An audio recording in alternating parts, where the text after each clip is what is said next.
Once upon a time, in a lush green forest, there lived 3 little pigs.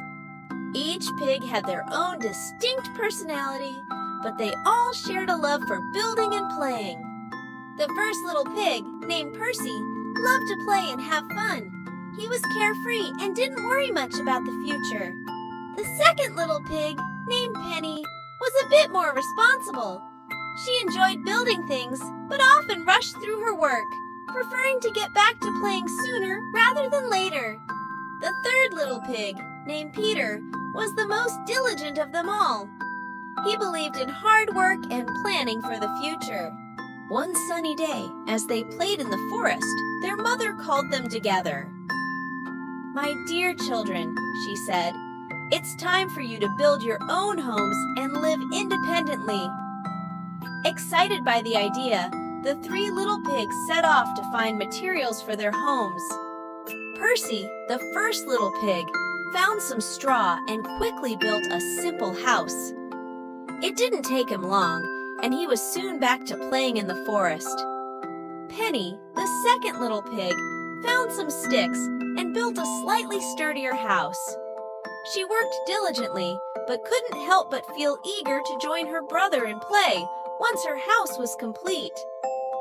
Peter, the third little pig, went off in search of the best materials. He found some strong bricks and carefully built a solid house, brick by brick. It took him a long time, but he knew it would be worth it in the end. As the days went by, a sly and cunning wolf prowled around the forest, smelling the scent of the little pigs. He came across Percy's straw house first. "Little pig! Little pig! Let me come in!" he called, his voice echoing through the trees. "Not by the hair of my chinny chin-chin!" Percy squealed from inside his house, but the straw house was no match for the wolf's huffing and puffing. In no time, the house collapsed, and Percy had to flee to Penny's stick house. The wolf followed Percy to Penny's house and repeated his demand. Little pigs, let me come in!" he snarled. But Penny and Percy bravely stood their ground, refusing to let the wolf in.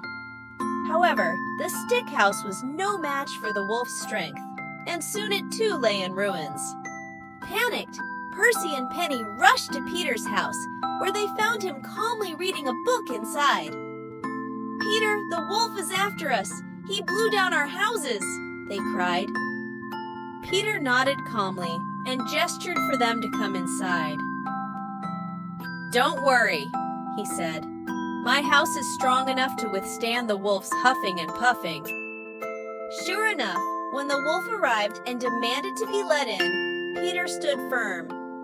"Not by the hair of our chinny chin-chins," they all chanted together.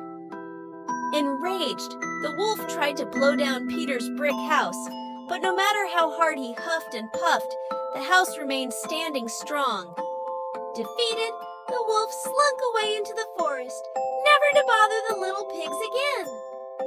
From that day on, Percy, Penny, and Peter lived happily in their sturdy brick house, safe from harm.